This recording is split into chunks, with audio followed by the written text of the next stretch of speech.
La sagesse. Si Dieu veut te faire voir sa grâce, il crée en toi une pauvreté que nul ne peut combler, sinon lui. Brève interprétation. Dieu crée en toi un besoin si profond que personne d'autre que lui ne peut le satisfaire, afin de te manifester sa richesse et sa faveur. Explication profonde. Début. Par une nuit calme, un homme sortit de chez lui. Il pensait que sa vie était stable, qu'il n'avait besoin de personne. Il possédait l'argent, la maison, le travail, les amis. Il possédait tout ce que les gens voient comme la réussite. Mais en quelques jours, il perdit son commerce. Puis, une maladie le cloua au lit. Ensuite, la plupart de ceux qui l'entouraient s'éloignèrent de lui. Soudain, il se retrouva seul. Il se retrouva impuissant. Il ne lui restait plus qu'à lever les mains au ciel. Pour la première fois depuis de longues années, il leva les mains et dit du plus profond de son cœur au Seigneur, alors qu'il croyait que tout ce qui lui arrivait était un malheur. Il vivait en réalité le début du plus grand des bienfaits, car Dieu voulait le sortir de l'illusion de se suffire à lui-même, pour le faire entrer dans la réalité du besoin de lui. Que de gens n'ont connu la porte de l'invocation qu'après l'épreuve. Que de gens n'ont connu la douceur de la prosternation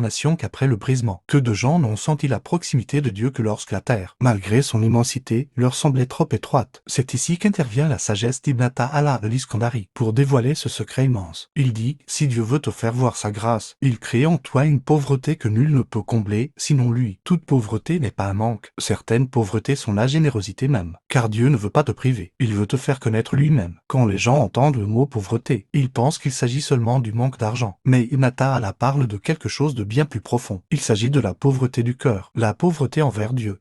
Ce besoin qui te fait prendre conscience que, par toi-même, tu ne possèdes rien. Tu peux être riche financièrement, mais pauvre en apaisement. Tu peux être bien portant, mais pauvre en sérénité. Tu peux être célèbre parmi les gens, mais pauvre en acceptation auprès de Dieu. Tu peux être un savant, mais pauvre en assistance divine. Car Dieu, lorsqu'il veut te faire voir l'immensité de sa grâce, ne se contente pas de t'accorder le bienfait. Il crée dans ton cœur un besoin que lui seul peut combler. Parce que lorsque l'être humain éprouve un sentiment d'autosuffisance vis-à-vis de Dieu, il s'en éloigne. En revanche, lorsqu'il ressent sa pauvreté envers lui, il s'en rapproche. C'est pourquoi certains pieux anciens disaient, « Celui qui connaît sa pauvreté envers Dieu, connaît la richesse de Dieu. » La pauvreté dont parle. Cette sagesse n'est pas une humiliation, mais une éducation. Ce n'est pas un châtiment, mais une invitation. Ce n'est pas une privation, mais un chemin vers le don suprême. Et médite la précision d'Ibn Ta'ala dans ces mots. Il n'a pas dit « il t'a affligé par la pauvreté », ni « il t'a éprouvé par la pauvreté ». Il a dit « il crée pour toi une pauvreté ». Le mot « créer » est extrêmement précis, car la création procède d'une intention, d'une sagesse et d'une miséricorde. C'est-à-dire que ce besoin n'est pas venu au hasard. Dieu l'a façonné dans ta vie pour te conduire vers une connaissance que tu n'aurais jamais pu atteindre sans lui. Sans la maladie, tu n'aurais pas connu le bienfait de la santé. Sans la faute, tu n'aurais pas goûté la douceur du repentir. Sans le brisement, tu n'aurais pas saisi le sens du besoin. Sans le manque, tu n'aurais pas connu le nom divin Al-Yani'i, le riche. C'est pourquoi certains connaisseurs disent « Il arrive qu'une épreuve t'ouvre une porte de connaissance que des années d'adoration n'avaient pas ouverte. Le bienfait peut te faire connaître le don de Dieu. Mais le besoin, lui, te fait connaître Dieu lui-même. Puis médite sa parole, que nul ne peut combler, sinon lui. Il n'a pas dit que tu ne découvres que de lui, ni que tu ne trouves qu'auprès de lui. Le terme par lui signifie ici que la pauvreté elle-même devient l'instrument et le moyen de la perception. La pauvreté n'est donc pas seulement un état que tu traverses, elle est l'œil avec lequel tu contemples la grâce de Dieu. Comme si Dieu faisait de la pauvreté une paire de lunettes qui corrige ta vision. Et médite aussi le mot « te faire voir ». Il n'a pas dit « te donner sa grâce », mais « te faire voir sa grâce », parce que la grâce est toujours présente. Le problème, c'est nos yeux qui ne la voient pas. Dieu crée alors la pauvreté pour t'ouvrir un œil nouveau, qui perçoit sa grâce qui t'enveloppait depuis toujours. Le plus dangereux des dépouillements, ce n'est pas que ta main soit vide d'argent, c'est que ton cœur soit vide de Dieu. Un homme peut vivre dans un palais, tout en étant le plus pauvre des gens. Un autre peut vivre dans une maison simple, mais être le plus riche des gens par Dieu. Ibn al-Qayyim, que Dieu lui fasse miséricorde, l'a dit. Dans le cœur, il y a un manque que seul Dieu peut combler. Tout ce qui est en ce bas monde peut remplir une partie de ta vie, mais rien ne remplit ton cœur si ce n'est ton Seigneur. Voilà pourquoi l'homme continue de chercher, d'amasser, de voyager et de réaliser ses rêves. Puis il se demande, pourquoi ai-je encore le sentiment que quelque chose me manque? Parce que ce qui lui manque n'est pas une chose de ce monde, c'est Dieu. Ici, un étudiant en sciences religieuses, soucieux de précision, pourrait demander si Dieu crée la pauvreté pour ses serviteurs afin de leur indiquer sa grâce. Cela signifie-t-il que Dieu veut le mal pour ses serviteurs? Et est-il permis aux serviteurs de demander à Dieu de lui faire goûter la pauvreté et le besoin pour le rapprocher de lui? La réponse est que Dieu ne veut pas le mal pour ses serviteurs en soi. Il le veut par miséricorde envers eux, pour les faire sortir de l'illusion de la fausse richesse et les amener à la réalité du besoin de lui. La preuve en est que le prophète, paix et salut sur lui, cherchait refuge auprès de Dieu contre la pauvreté et le mal. Et pourtant, il était le plus pauvre des gens envers Dieu et le plus connaisseur de sa grâce. Le connaisseur atteint la réalité du besoin sans avoir à passer par le mal, tandis que l'insouciant peut avoir besoin d'une secousse pour le réveiller. La pauvreté que crée la sagesse divine n'est pas un but en soi, c'est un remède amer pour soigner la maladie de l'insouciance et de l'infatuation de soi. Une fois la guérison obtenue, le remède disparaît. Le Saint-Coran ouvre la porte. Dieu le Très-Haut dit, ô vous, les hommes, vous êtes les pauvres envers Dieu, et Dieu est le riche, le digne de louange. Sourate 35, verset 15. Médite.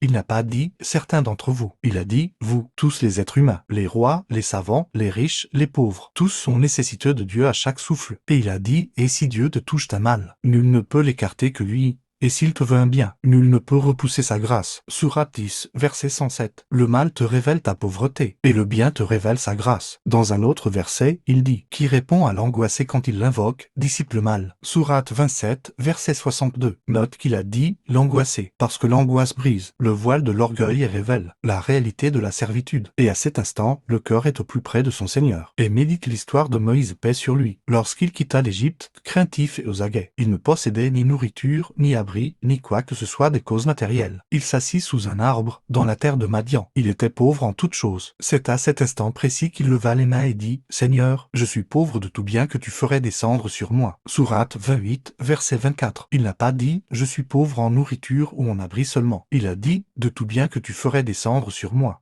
Comme s'il disait, « Je suis pauvre de tout ce qui vient de toi, Seigneur, que ce soit grand ou petit. » Et à cet instant, les portes du ciel s'ouvrirent pour lui. Dieu lui accorda l'épouse vertueuse, le travail, le logement, la prophétie et la parole divine. Sa pauvreté fut la clé de toute cette grâce. De la tradition prophétique, Moussim rapporte d'Abu Huraira que Dieu soit satisfait de lui que le prophète, paix et salut sur lui, disait, « Ô Dieu, réforme pour moi ma religion qui est la sauvegarde de ma situation. Réforme pour moi mon bas monde où se trouve ma subsistance. Réforme pour moi mon au-delà où sera mon retour. Fais de la vie un surcroît de bien pour moi, et fais de la mort un repos contre tout mal. » Médite comment le prophète a réuni la demande de réforme dans la religion, le bas monde et l'au-delà. Tout cela est pauvreté envers Dieu, et demande auprès de lui. Et il est le maître de la création et le plus riche des gens par Dieu. Que dire alors de nous? Avis des commentateurs. Ibn Abbas dit que Dieu lui fasse miséricorde, a dit, la pauvreté ici n'est pas la pauvreté du besoin envers les créatures, mais la pauvreté de la connaissance du vrai, celui qui sait qu'il est pauvre envers Dieu en toutes choses. Dieu lui ouvre la porte de la connaissance de sa richesse. Ibn Ajiba, dans son livre Ikad al-Imam, a dit « Dieu a créé la pauvreté pour ses serviteurs comme un bienfait immense, car sans la pauvreté, le serviteur n'aurait pas connu son Seigneur. La pauvreté efface les prétentions de l'âme, brise l'épine de l'orgueil et ramène le serviteur à son origine, un esclave qui ne possède rien par lui-même. » Et le cheikh Ahmad Zarruq, que Dieu lui fasse miséricorde, a dit « La marque de la pauvreté sincère est que tu te vois nécessité de Dieu à chaque clin d'œil. Si tu vois en toi une quelconque autosuffisance, sache que ta pauvreté n'est pas encore complète. Dans la réalité concrète, un jeune homme pensait posséder son avenir par son intelligence et son effort. Jusqu'à ce qu'il échoue à un examen important, rate une occasion dont il rêvait. Son cœur s'est brisé. Il a su alors qu'il ne possédait rien par lui-même, et que la réussite est tout entière dans la main de Dieu. Cet échec fut le début de sa véritable réussite avec Dieu. Un prédicateur ou un savant pensait posséder la science. Il s'en enorgueillit et crut se passer de Dieu, jusqu'à ce qu'une tentation ou une épreuve lui révèle son ignorance et sa faiblesse. Il comprit alors que toute sa science ne vaut rien, si elle n'était accompagnée de l'assistance de Dieu à chaque instant. Une mère pensait posséder ses enfants et leur éducation, jusqu'à ce que l'un d'eux échappe à son autorité et qu'elle soit incapable de le guider. Elle comprit alors que l'éducation est dans la main de Dieu, non dans la sienne. Elle revint à la vocation et aux besoins, après avoir été dans une confiance autosuffisante. Une personne que Dieu a comblée de bien et de santé, pendant de longues années s'en enorgueillit, et pense à n'avoir besoin de personne. Puis vint une maladie ou une crise financière qui lui fit tout perdre. Elle retourna à Dieu après une longue absence. Cette pauvreté apparente fut le plus précieux cadeau de sa vie. Conclusion, cet homme par lequel nous avons commencé notre récit, il sortit de chez lui pensant se suffire de Dieu. Dieu le rendit alors pauvre de toutes choses, pour l'enrichir par lui de toutes choses. Il perdit l'argent, le travail et les amis, mais il gagna Dieu. Les causes apparentes se brisèrent, et la porte du ciel s'ouvrit. Ce ne fut pas une fin, ce fut le début d'une histoire d'amour entre un serviteur et son Seigneur, qui n'aurait jamais commencé sans cette pauvreté que Dieu créa pour lui, afin de lui faire voir sa grâce qu'il ne voyait pas auparavant. Si tu te trouves un jour pauvre de quelque chose de ce bas monde, réjouis-toi de ce bienfait que peu de gens perçoivent. Dieu ne t'a pas privé, il t'a invité. Prière. Ô Dieu, accorde-nous une pauvreté envers toi qui nous enrichisse de tout ce qui est autre que toi. Ô Dieu, ne nous laisse jamais voir en nous une quelconque autosuffisance vis-à-vis de toi, ne serait-ce qu'un clin d'œil. Fais que notre besoin de toi soit permanent et renouvelé à chaque souffle. Ô Dieu, toute pauvreté qui nous éloigne de toi, enrichis-nous, et toute richesse qui nous fait oublier ta grâce, rends-nous pauvres en elle. Fais que notre pauvreté envers toi soit la source même de notre richesse par toi, et fait que nous soyons de ceux qui, ayant connu leur pauvreté, ont trouvé la richesse de leur maître, et que la prière et le salut de Dieu soient sur notre maître Muhammad, sur sa famille et sur l'ensemble de ses compagnons.